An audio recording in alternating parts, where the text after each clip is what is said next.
Thanks for joining us on a Friday evening. It is the Friday, the 11th of March, year of our Lord 2022, and we're going to get into it. We got a packed show today, so I want to jump into. We're going to go from Arizona to Pennsylvania, talk about the situation out in Indiana. We got the Moms for Liberty, and we got this incredible story of Tina Peters and the heroes out there in the great state of Colorado fighting out in Mesa County.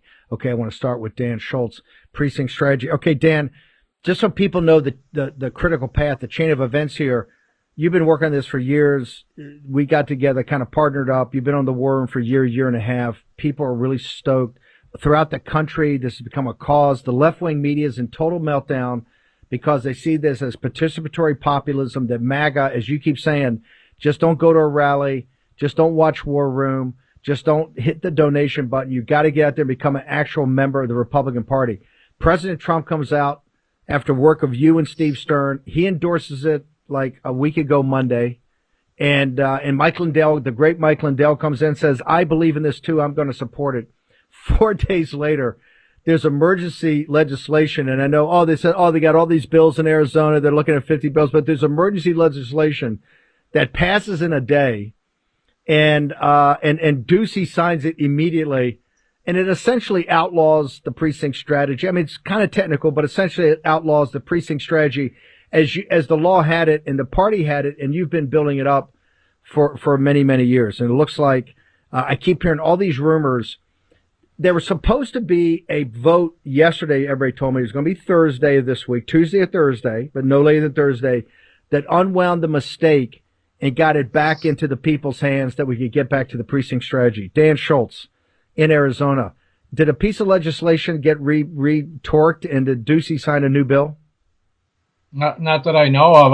The latest information I have is the earliest something that will happen will be, according to Karen Fann in the Senate, on Tuesday of next week. So, of course, they're slow walking everything, and that's okay. And see, this bill that they passed really doesn't change. Karen Fann said it really doesn't change anything. And the reason it really doesn't change anything is because we as a political party, we have the right to choose our precinct committeeman however we like. And the framework that is set up and has been historically in this state, and we'll go back to it by law in 2024, is that registered members of the political parties get to vote to have their representation in the political party. Those people are called precinct committeemen. There's one for every 125 voters in each party.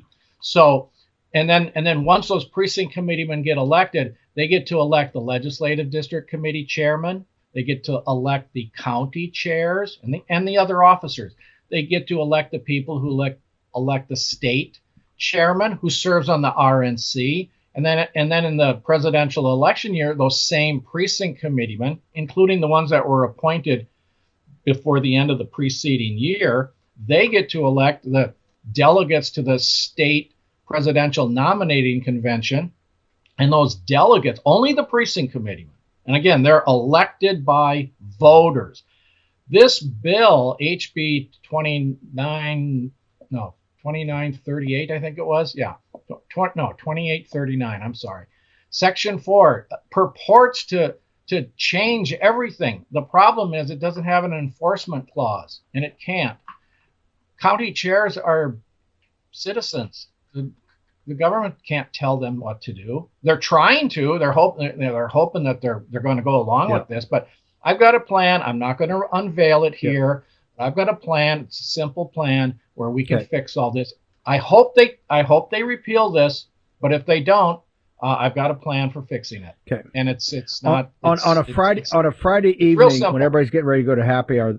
The reason I wanted to have you on is, look, in all the time I've been doing this, the moms at the school boards and folks showing up at precinct committee has melted down the left like nothing else I've seen. And here's why. The left are not dumb. They're smart. And they understand when people get engaged and start showing up to precinct committee and they say, I don't understand why we're passing these discretionary spending bills that are not funded at 3 o'clock in the morning, 2,700 pages that are not read because it's so urgent that we get $14 billion of aid over to Ukraine, and they couldn't pass that separately. They had to tuck it. But I got to put a $1.2 or $3 trillion on our grandchildren's head because that has to be done at 3 o'clock in the morning. They understand when common sense Americans go there and say, hey, I'm on the precinct committee, they start seeing how the system operates. That's when you're going to get changes and not a moment beforehand. So, Dan, for the weekend exercise, how do people get to your site? What do they got to do to sign up? Because as soon as Trump came out and said, hey, I love Schultz, I love Stern, I love this precinct committeeman, and Lindell came in, all of a sudden the establishment goes, we got to shut this thing down. Now it's beyond war room. It's now it's out of control. This thing's got to be shut down. We're not going to have it shut down. I want people in all 50 states and the territories to get involved in this. Dan Schultz, how do people do it? Where they got to go to today? And you should do this to register your anger of what happened in Arizona by what the establishment did. How it gets worked out, it's going to get worked out. But we need everybody, not just in Arizona. Arizona shows us a national issue. And the only way we're going to save this country is with you. It's not Trump. It's not Tucker Carlson. It's not Steve Bannon. It's not Sean Hannity. It's you. And they know that and they fear that. So Dan Schultz, how do people get there? I want this to be the big motivating recruiting drive that we need. Okay, I think I can do it in about a minute, but I do want to mention one thing. In January of 2021, after the August 2020 primary, we only had 36% of our slots filled statewide in the Republican Party and in Maricopa County, where 63% of Republicans live.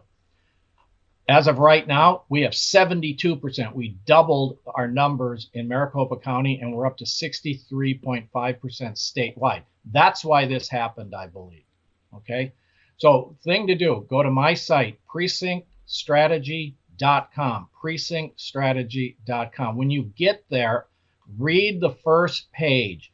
Go down and look at the instructions for finding and then contacting your local or county committee. I don't know if it most states it's a county committee. Let's just froze it up on my screen. We've got Dan Schultz. I think did we lose Dan? Okay. We just lost Dan. Here's the thing. The precinct strategy. Let me say about the structure of today's show. We're trying to get people in here that shows you on the volunteer basis what's so important about turning things around. We've got the Moms for Liberty are coming in here in a second. They're at the school board level and at the school level. These women have galvanized people throughout the nation, and they're about to say, hey, it's just not CRT. CRT is absolutely essential. You got social emotional learning. They're also talking about the sexualization in the schools itself. In addition, you've got the issue with the precinct strategy, the precinct committeeman. Now, here's what it is. We start this program with Schultz, I guess right after the 2020, the big steal. And what we told Dan, we had known Dan for years, but we said, we've got to help you provide a platform so that we have the ability to, we actually have the ability to, on a mass basis, allow people to participate in the Republican Party, people that don't have to be donors. We need working class people. We need working class people to do this.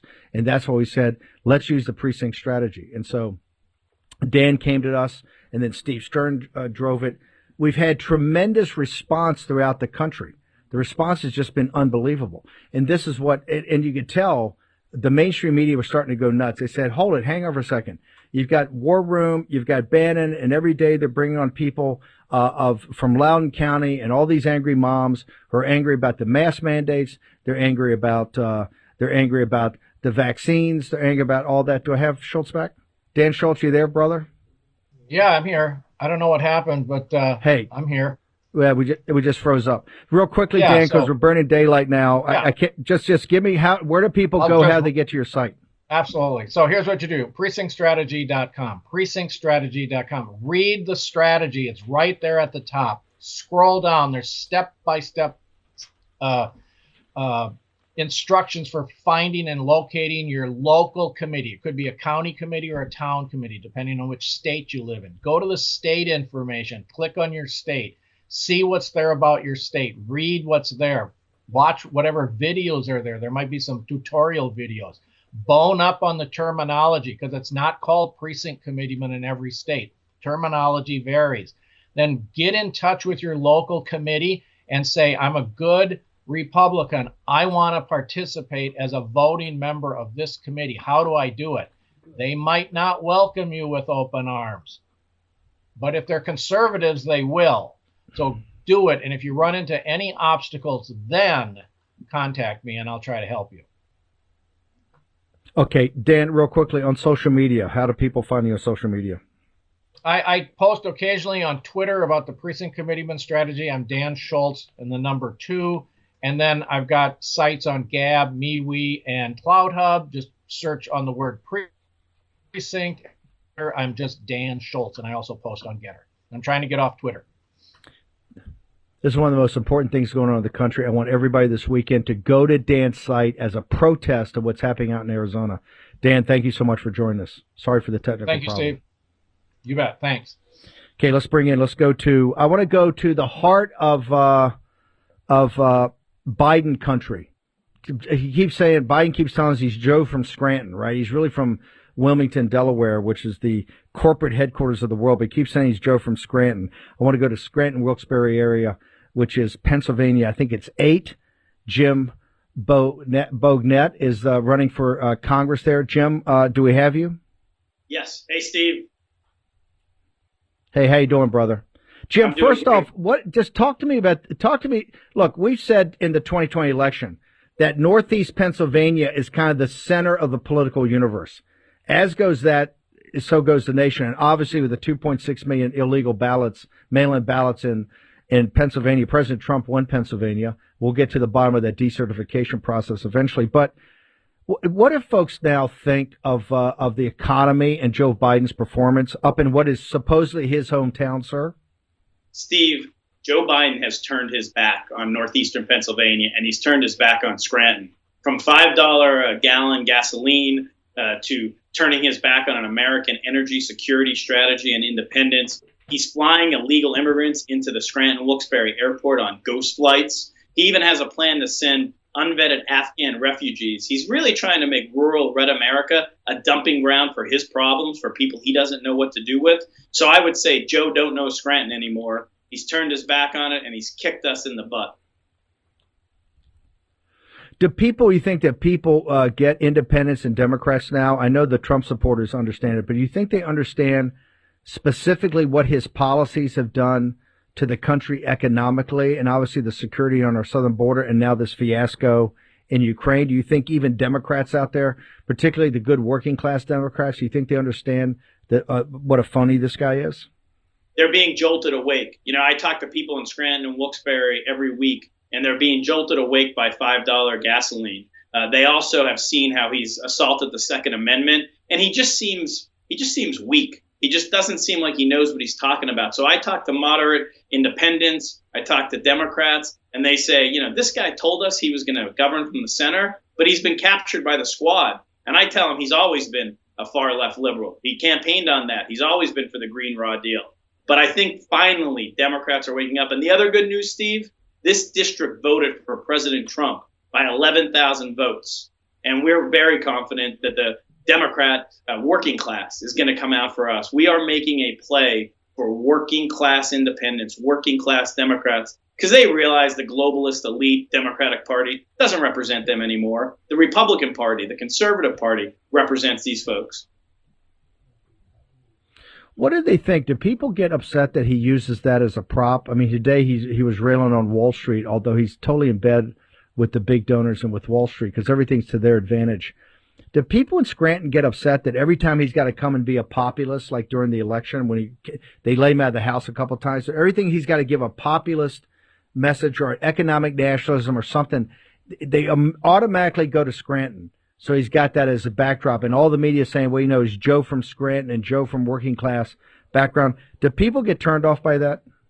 Oh, they think it's ridiculous. They think that he uses Scranton as a prop. This guy left in the 50s for Delaware. He hasn't lived here since the 1950s, and he's trying to say he's from Scranton. He doesn't understand our problems. He doesn't understand what we deal with. I mean, we had an economy that was on its butt during the whole Obama administration. Joe Biden was nowhere to be seen. He's a rich guy from Delaware. He doesn't understand the problems of people like me, the people I meet every day. I mean, we have plumbers. My family's in construction. You know, I'm surrounded by carpenters and plumbers and laborers. They don't think Joe Biden has the first clue what it's like to pay $5 a gallon for gasoline, to try to go and buy a gun and get hassled.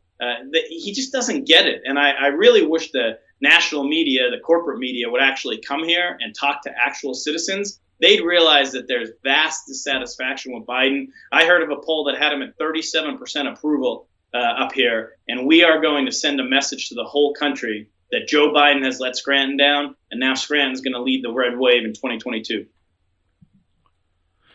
Jim, what we're doing in Ed in this hour is really focusing on the entire process, personalities, issues of 2022, because our theory of the case is that we have a unique opportunity, particularly down ballot, to destroy the Democratic Party, leading with the House of Representatives as a national political institution in 2022 if we do our job. Pennsylvania 8's critical to that, central to that. So walk folks through. You got a nationwide audience here. Walk folks through how we're going to win Pennsylvania 8 with you, sir.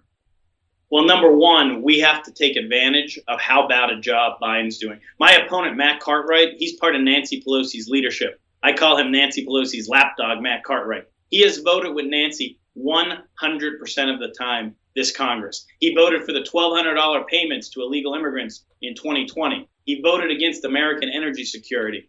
I mean, he votes for anything Pelosi puts up, and he pretends he's a moderate, but he is a raging liberal progressive. He even said that he's down with the Green New Deal and gas prices should go up. So the way we're going to win is to tell people, if you're happy with what Joe Biden's done to our great country, you should vote for Matt Cartwright.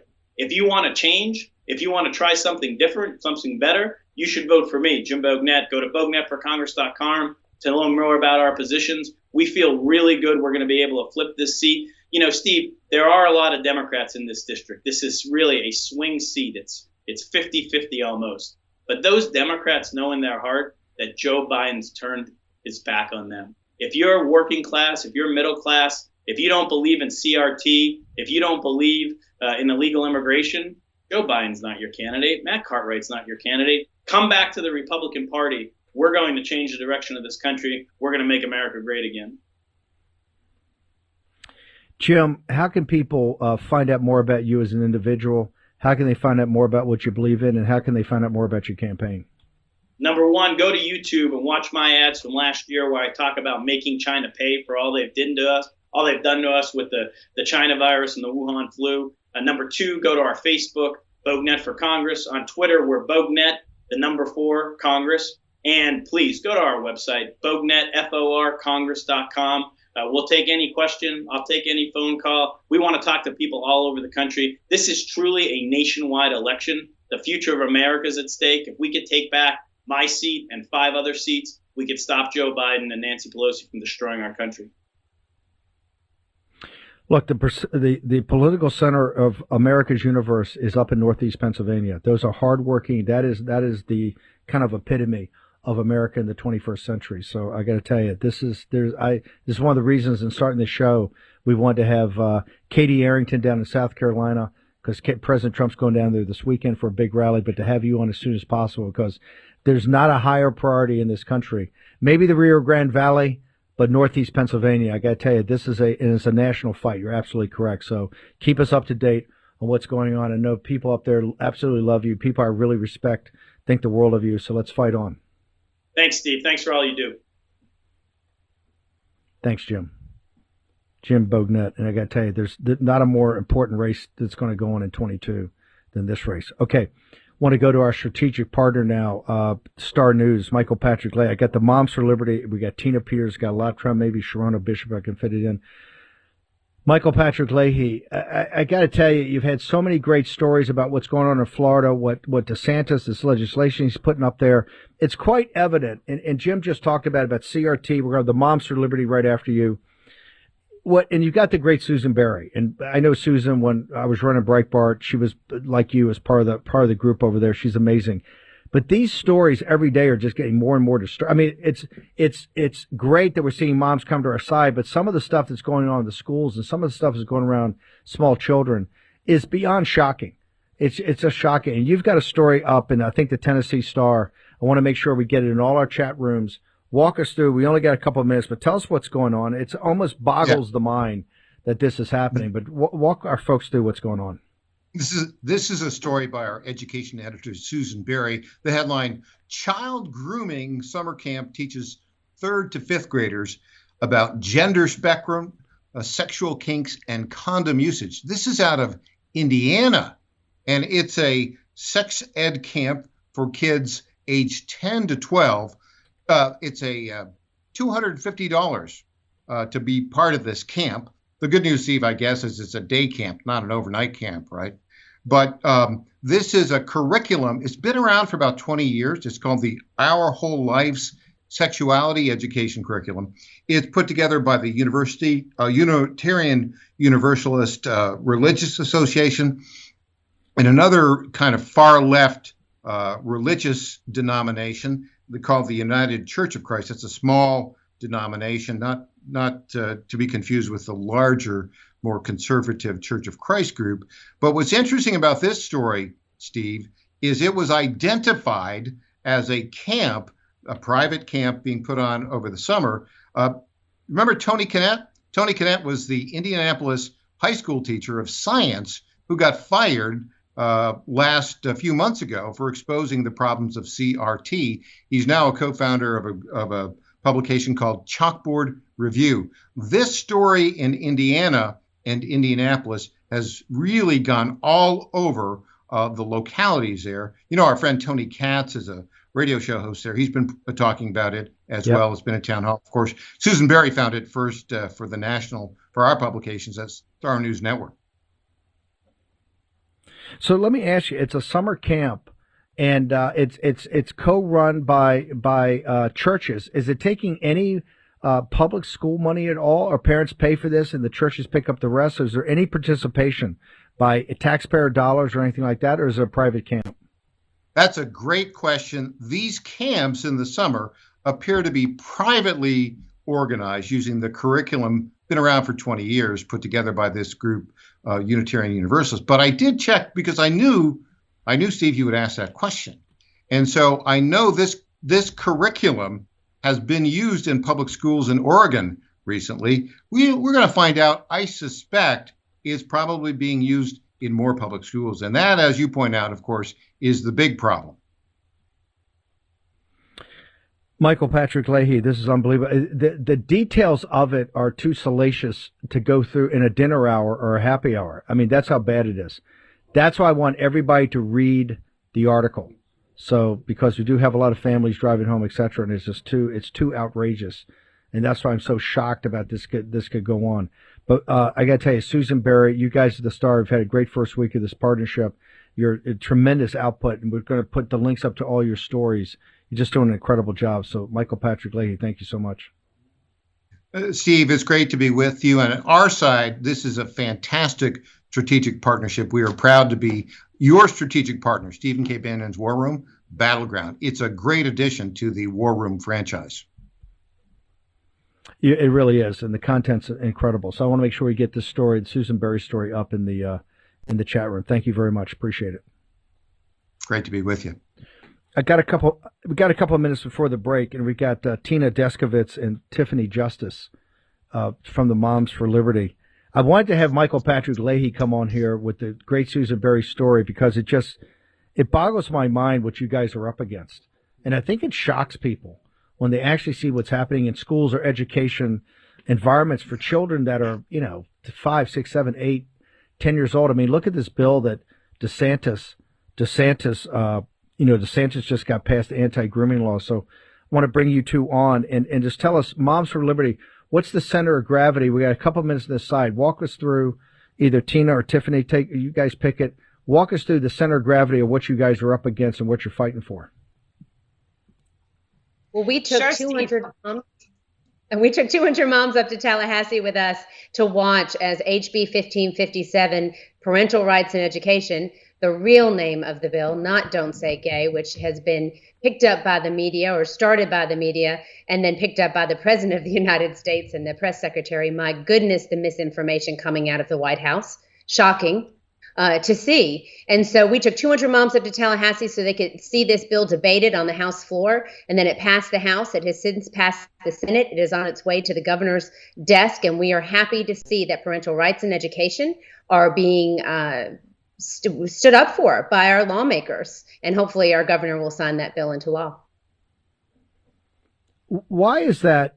Why is that so controversial? Why are parental rights such a massive controversy in America of 2022? Really is remarkable, isn't it, Steve? That's a question, that's a concern that we're having now in today's classrooms and in today's society. What we're finding is, this bill protects pre-K through third grade. It's remarkable that anyone wants to sexualize our 4 to 7-year-olds. It's disgusting. We're sick of it. You should be able to stand up for your children. We're so grateful for Governor DeSantis and our legislators for understanding the importance here. They are under immense attack right now. If you saw in the news yesterday, the Disney World CEO, Walt Disney Company CEO, has come out strong, standing up for this grooming bill. It's bizarre. It's very frustrating. Okay. Tiffany, Tina, just hang on. We'll take a short commercial break. We'll come back and talk about Moms for Liberty, what they're up against, what they're fighting for. It's actually boggles the mind. We've also got the great Tina Peters out of Mesa County, Colorado. Short commercial break. We're going to be back with War and Battleground in just a moment.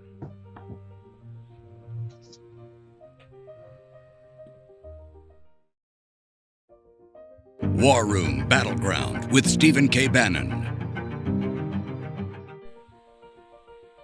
Okay, welcome back. We've got the Moms for Liberty here. We've got Tina Deskovitz and we got Tiffany Justice. Let's bring them in. I want to start. I'll go to Tina first. Here's what I think people are shocked about, and that's why I wanted to have Leahy on beforehand. The graphic nature, and they just had some guy fired for reading a book to second graders called "I Need a New Butt" or something like that. I mean, the level of unacceptable material that are in the schools, I think, is shocking to people that have been out and their kids are grown, et cetera. I'm stunned. Like this camp, I couldn't even have Leahy talk about the details of what's in the camp. I just don't think it's appropriate in kind of a family hour at 6 o'clock in the evening when people are driving home from work and may have kids in the car. What shocked me is that they're in Florida making a big, they're all over. It's showing teenagers who are LGBT complain about it, but it's only about 4 to 7-year-olds. I said, wow, did they actually get access to this and can start doing this at 8 years old? So I want to go to you first, Tiffany. Or excuse me, Tina. I want to go to Tina first. I know you guys are fighting this all over the country, but is this situation as bad? Is it all over the country bad?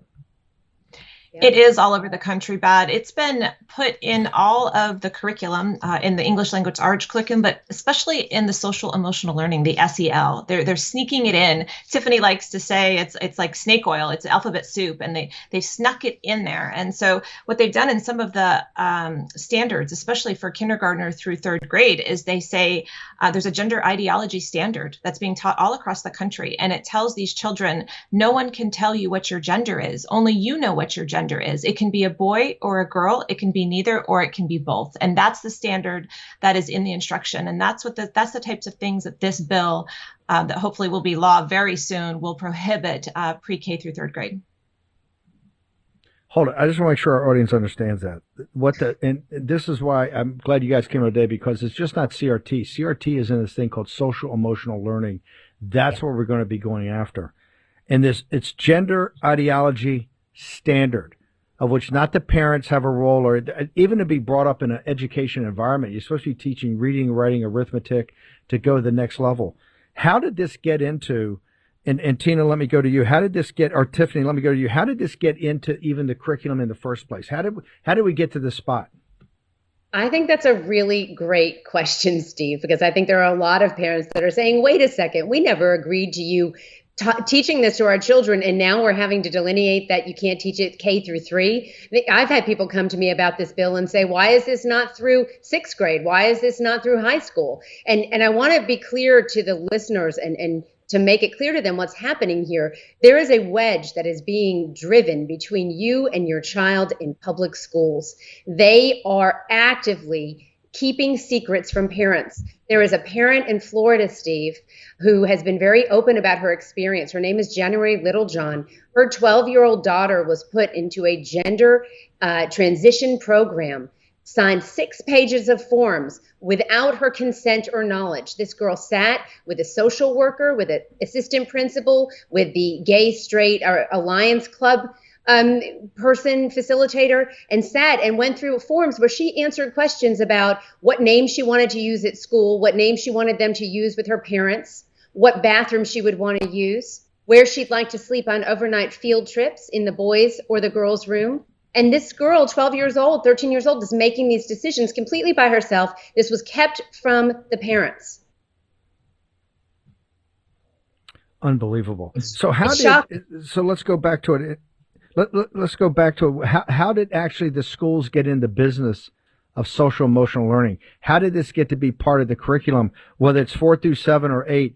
How did public schools, which are supposed to be there for free education for the community's children, to really, and we took God out of there, okay, 40 or 50 years ago, and some people are comfortable with that, some people are not, but hey, the nation lived with it. But how did it get to this? They're supposed to, we're behind most of the industrial world in math, in literacy. You look at every score, we're behind the more advanced nations on earth. So there's clearly not enough time. The instructors aren't doing a good enough job now. There's not enough time in the workday. It's supposed to be all STEM. If it's science, technology, engineering, math, how did it get social emotional learning? Just explain to me how this even got in the curriculum. So first, let's be clear, 2/3 of American school children graduate not reading on grade level. That's an epic failure in itself. And so, but social emotional learning was your question. And traditional social emotional learning was helping kids, especially young kids, learn how to manage their anger, which was perfectly a fine skill to teach children, maybe in a small classroom, how to manage their anger. What has happened is they're using that as the venue, the transit, to sneak in this stuff that has to do with gender ideology. It has to do, critical race theory. All these theories are snuck in through the social emotional learning because it's already been adopted as something benign. And so it was a nice place to hide it. And if I could jump in, Steve. Okay. So, yeah, sure. Go ahead. Yeah, no, I just want to say, what we see is that these schools are failing at what their job is, to teach our children to read, to do math. And I really think that a lot of these things are excuses for educational failure. They're not able to do the job that we've tasked them with and that we're paying tax dollars for them to provide. So instead of actually owning the fact that they're not doing that, what they're doing is they're changing the metrics. They're moving to something where there's no measurable outcome. We want all children to be safe and valued at school. Of course we do. But I also would like them to learn to read. And before they're activated into social justice warriors, it'd be really nice if we could teach them, again, how to read. And so Moms for Liberty is very focused on that. Our moms get the big picture. We know what it looks like to have a generation of children who don't know how to read. If we think crime is bad now, just wait. Okay, how do we I want everybody in this audience, and one thing I want is particularly people who don't have kids anymore. I think some of you, if you're interested, have got to come here because this is about the community. Our communities only go forward with strong families and strong schools. You have to have it. So on Moms for Liberty, where do people go? How they find out more for you? How they find out about the victories you had in Florida? And God bless Governor DeSantis and the state legislature down there for sticking up for these children. Because I got to tell you, I think some of this stuff borders on child abuse. I'll just be honest. Yes, I think it borders on child abuse. So Absolutely. How can people get to Moms for Liberty? How can they sign up in their local community and find out more about this? Thank you for the opportunity, Steve. We have 177 chapters now in 34 states. We just launched Honolulu County, Hawaii, so we're excited about that. You can go to our website, momsforliberty.org. You can find your local chapter to get involved in. You can join the national as a member at large. We appreciate any support that you could send our way. Obviously, we are just a small, we started a year ago, so any donations are very helpful. And if you want to be, boots on the ground to get in your local school district, we can help you, even if there's not a chapter in your area. Learn how to do public records requests so that you can see the social emotional learning curriculum in your local school districts. Guys, you're rock stars. So let's get the Moms for Liberty. Everybody get over there, take a hard look at it. Tina Deskovitz and Tiffany Justice, thank you. Honored to have you here in the War Room Battleground. Look forward to having you back. Thanks for having us, Steve. Listen, this is how we're winning, whether it is Dan Schultz's precinct committeemen, the Moms for Liberty, and the other groups that are going and taking over the school boards and fighting this at the school board level, the volunteers to get to the bottom of the Pfizer documents with Dr. Naomi Wolf, This is why the left is freaked out. We know we can outwork them. Now we just got to get. They're great at community organizing. We've never had to do that. We've never focused on it. The Tea Party started it a little bit. That's why we had the big win in 2010. This is absolutely essential to taking this country back. We're taking it back village by village. Talking about heroes and taking the country back, I don't think there's any bigger hero than Tina Peters, the Gold Star mom. We're honored to have her on now, and Sharona Bishop's going to join us in a second. Tina, do we have you, ma'am? I'm here. Thank you, Steve. So, Tina, I got to ask you, how was your night? It's absolutely incredible that you spent a night in jail, but tell us about that. You know, it is, it was incredible. I never expected to be in a building that was intended to hold murderers and violent criminals. For the past 24 hours, well, actually, I was in there like 36 hours. The district attorney, Dan Rubenstein, converted that facility into a political prison. And I'm innocent, and a jury of my Mesa County peers will agree. I was protecting them. What? And I know we shouldn't get into the details. You'll have plenty of time to have your day in court. But I just want to go back to the process. This is what I don't understand. You were engaged in all this discussion back and forth. You have lawyers. Dan Rubenstein knows who you are. Why did we have to go through this huge to put you actually in jail, to keep you overnight, to keep you 36 hours, to have this big dramatic thing about the bail, to have $500,000 cash bail?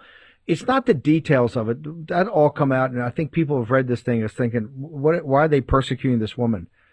But why did they have to make it such a show to try to break you and humiliate you and, quite frankly, not just terrorize you, but terrorize anybody that would come up and want to stand up against the system? Why did Dan Rubenstein feel he had to do that, and the judge? He knew that the information he presented to his Mesa County grand jury concerning my attempts to protect the people of Colorado cannot reasonably be considered wrongdoing, Steve. He knew that his chances to influence the voters regarding the race for Secretary of State were very limited based on the low threshold of proof needed by his grand jury to proceed with more legal theater, Steve. That's why. What were you thinking when you were in jail? Given everything you've already given for the country, you're a Gold Star mother. I understand your husband's not doing well. You've sacrificed so much for the community, for Mesa County, for your state, for your country. What were the thoughts in your mind that night when you went to bed? Well, unfortunately, I didn't go to bed. They keep the lights on 24/7. They have it. You sleep on a 1-inch plastic mattress with no pillow, no sheet, just barely covering up with a blanket. And in my case, there were 5 other women in this particular room that I was in. I can't even call it a room. It was a jail cell with a toilet. And my chief deputy was in a little bit larger room with 9 other women in her cell. It was a no contact. They did not allow us to communicate, contact, be together. The people that were in there were just hopeless. It was so sad. The food in there, I would have eaten my dog's vomit rather than eat that food. It was awful what they're serving to these people. The man beside me was on suicide watch. There was blood on the window. They came in with full riot gear with bulletproof vests and shields and things like that. I never heard him again, so I don't know what's become of him. He should have been in a mental facility, not in a jail. My contact information for my daughter and my mother were given out from the sheriff's department, I believe, to the DA. They have called. Here's something I left out. My dad died that night. Your father passed away the night you went to jail? Wednesday night. I didn't find out about it till the next morning. It was late morning. My mother called and asked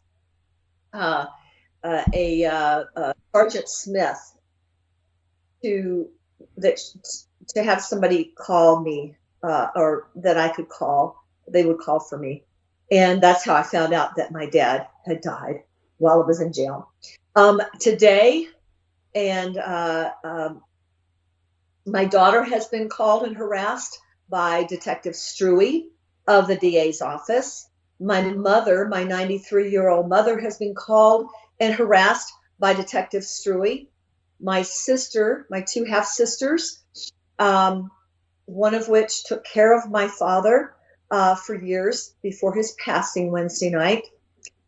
He called her, he called my other sister, and threatened to call her children.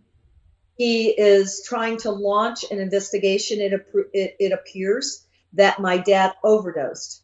My dad did not overdose. He needs to keep his harassment of my family out of here, but it just shows what they do to political dissidents.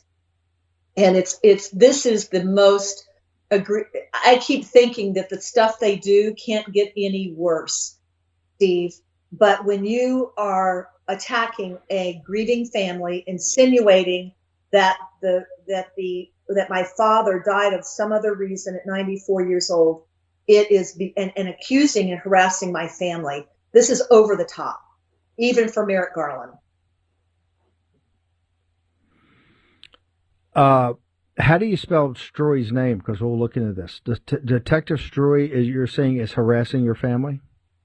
Yes, he is. Struwe, and he works right underneath Dan Rubenstein, the DA.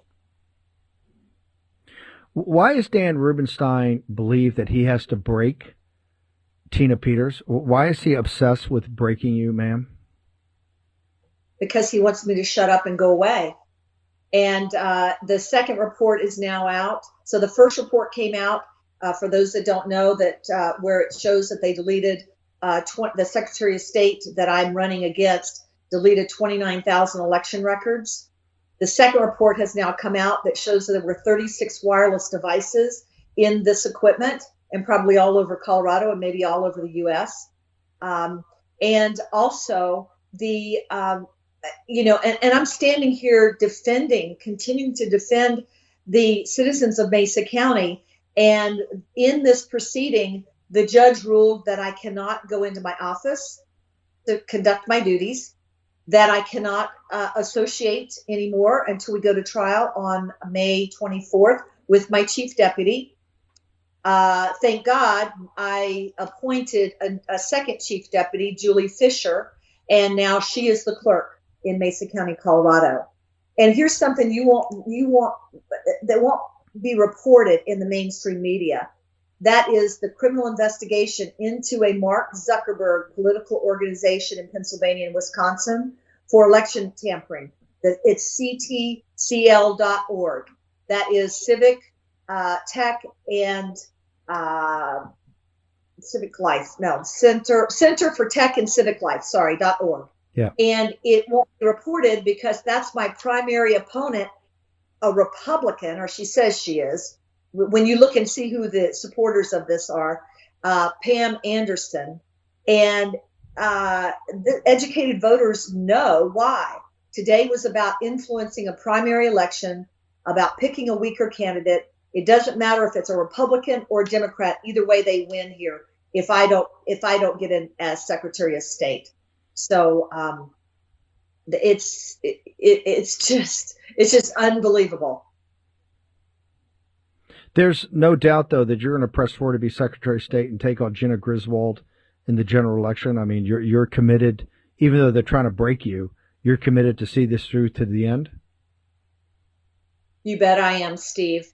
You bet I am. Because if I don't run for Secretary of State and win, they're going to keep doing their misdeeds. They're going to keep putting their finger on the scale of our elections. And, it's going to continue. We have to do it this year. And my trial probably won't be until sometime next year. So and I will be vindicated. There is no doubt. Well, you're going to get vindicated at trial. You're also going to get vindicated at the polls because we're going to defeat Jenna Griswold. There's no doubt about that. This is going to be a nationwide crusade to defeat her. How do people? I know that there's a new organization up that Lindell set up on the Lindell offense. Do you have that? Can we talk about how people go there? And then the other is how people support your campaign. Thank you. Thank you. TinaPetersForColorado.com is how they can reach me. Any media can reach out to TP Media Inquiries at protonmail.com. But TinaPetersForColorado.com is how they can become involved. They can also download the 2 reports that have been issued and get more information there. I appreciate all the prayers. Appreciate the effort. Thank you. Now, I think we have to organize a national day of prayer for you. But also, Mike Lindell's got this organization, Lindell Offense Fund. You go to the Lindell Offense Fund, and that can help with the Tina Peters. The is for her campaign. The Mike Lindell Offense Fund is for supporting her in her legal efforts. Tina, you're obviously an American hero. You don't need to hear that from me, but there's so many people praying for you, and we got to organize, I think, a national day for prayer for Tina Peters because she's truly an American hero. I want to thank you so much for coming on. Thank you. Thank you, Steve, and thank you to Mr. Lindell. You know, patriots like you and all those that have reached out and been praying and supporting us in this is just, it's so heartwarming. It keeps me going. Thank you. Well, you keep us going. We got the easy part. We're going to get Sharona Bishop, but I tell you what, I want to get Sharona tomorrow because I want her to spend some time. Sharona Bishop, America's mom, who's out there in Mesa County to talk this to her. We got an explosive show tomorrow morning. And I got to tell you, tonight, I want everybody to say a prayer for Tina Peters. This is a hero, gold star mother. And here's what I love about Tina Peters. She ain't going to back down one step. So Rubenstein and that crowd out there, Griswold, we are not going to rest until we vindicate Tina Peters and she wins the Secretary of State. So stand by, folks, in Colorado. As we say, game on. Okay? See you tomorrow morning, 10 o'clock, War and Pandemic.